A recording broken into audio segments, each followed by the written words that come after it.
નમસ્કાર, શો ટાઈમમાં આપનું સ્વાગત છે. ચૈત્ર માસના નવરાત્રી પર્વનો આજથી પ્રારંભ થયો છે. નવરાત્રી દરમિયાન માઈ ભક્તો માતાજીની આરાધનામાં મગ્ન થશે. ચૈત્ર નવરાત્રીના પ્રથમ દિવસે શહેરમાં આવેલ માતાજીના મંદિરમાં વહેલી સવારથી જ ભાવિકો દર્શન માટે પહોંચ્યા હતા અને માતાજીના આશીર્વાદ મેળવ્યા હતા.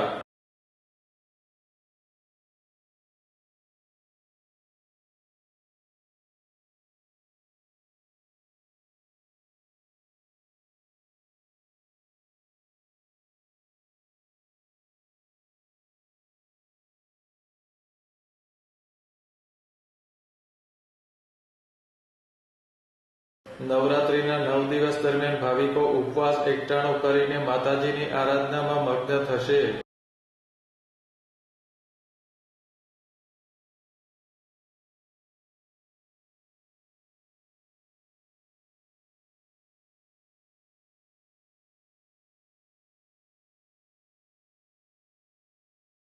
નવરાત્રીના 9મા દિવસે ભગવાન રામના જન્મોત્સવની ઉજવણી સાથે ચૈત્ર નવરાત્રીનું સમાપન થશે.